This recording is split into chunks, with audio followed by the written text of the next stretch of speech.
Hi, everyone, and welcome back to Brian's Two Cents, or welcome if you are new to my channel. So today we're going to, of course, continue with my current Twilight Zone episode review series, and we're up to episode 14 from season one, Third from the Sun. And this is a really good episode that I've always enjoyed from the first time that I've watched it. So let's just go ahead and get into it. So Third from the Sun aired on January 8th, 1960. I realized I forgot to let you know who wrote and directed the last few episodes, so I'm gonna nip that in the bud here. The teleplay was by Rod Serling of this episode, which means that it was taken from a short story, I think, or from another source, and it was directed by Richard L. Bear. Like I said, aired on January 8th, 1960, and it stars the great Fritz Weaver as Will Sturka, Edward Andrews as Carling, Joe Maras as Jerry Ridden, Denise Alexander as Jody Sturka, and Laurie March as Eva Sturka. And basically, this is an episode about a scientist named Will Sturka who works at a military base and has been producing a great number of H bombs alongside other members who are manufacturing various devastating weapons in preparation for an imminent nuclear war. Sturka realizes that there's only one way to escape: steal an experimental top secret spacecraft stored at another base up north. He plans to bring his friend Jerry Ryden, who is trained as a pilot of the spacecraft, along with their wives and Sturka's daughter Jody. The two plot for months, secretly supplying the ship and making arrangements for their departure.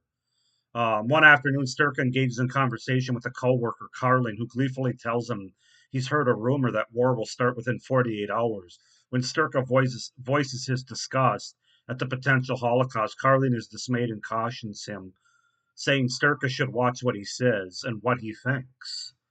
And then the episode kind of goes from there. So then that night they get together to play cards, but really they're kind of prepping for the leaving that night to go to the space shuttle around 10, 11 o'clock, I believe, because they paid off somebody that's watching guard on the ship, I guess. They don't, but it gets off at 11, so they have to get there before that. And then, of course, Carling is sort of his coworker is sort of the antagonist, if you will, in this episode. He's kind of keeping an eye on Sturka and the rest of them to make sure they're not trying to leave, which I don't really understand why he cares that much. Like, why does he care what Sturka and his family, what they do? I mean, it's like he wants them to be part of the Holocaust or something. That he's like really pro-war, pro weapons, pro destruction. Apparently, I don't know. But anyway, he comes over to the house, has some lemonade, and is sort of giving them the look and stuff. And they're all trying to be really cautious. And then he ends up leaving, and then they realize they have to go right away. And then as they're getting ready to leave, Sturka gets a call that he needs to come in and work tonight. And he basically says, "I'm already in bed," but they're expecting him in like half an hour or something. I'm sure Carling arranged that. But they all jump in the car and head to the space shuttle. They get to the gate only to find a figure walking towards them with a flashlight and a gun, and it's Carling, of course. He kind of knew what they were going to do, but they outsmart him. The daughter opens the door, hits the gun on, hits his hand, the gun drops, and the two of them strangle him and knock him unconscious. They drive up to the ship and they punch a couple of security guards. They get on the ship and they're on their way. So, what I like about this episode is, first of all, the acting is really good, especially by Fritz Weaver, who's one of my favorite actors from back in the day. He's really good. The whole cast is good. There's just the atmosphere in this episode. It's very eerie. It's very suspenseful. Whether these two families, are going to be able to get away with this. Are they gonna get away before this war starts and this Holocaust and everything? And then it has one of the great twists, I think, of season one, where they're on the ship heading for where they're gonna go. Um, and I don't want to give. Well, can I give it away or shouldn't I? I'm not really sure. But basically,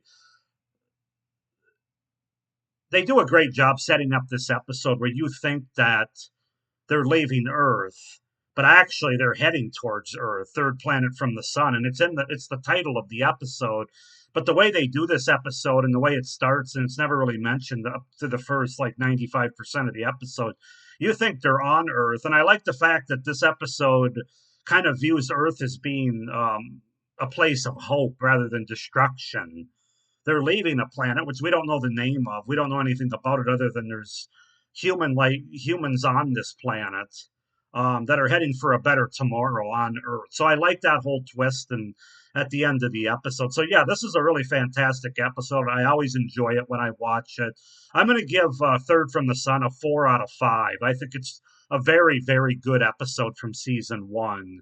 Um, so yeah, Third from the Sun, 4 out of 5. Go ahead and comment down below what you guys think of this episode. Please like this video, hit the little notification bell, and subscribe to my channel so you don't miss any upcoming reviews for this Twilight Zone review series. And also, you don't miss any of my other content on my channel that I have coming up. So with that being said, hope you're enjoying the review series, and we'll see you at the next one. Bye.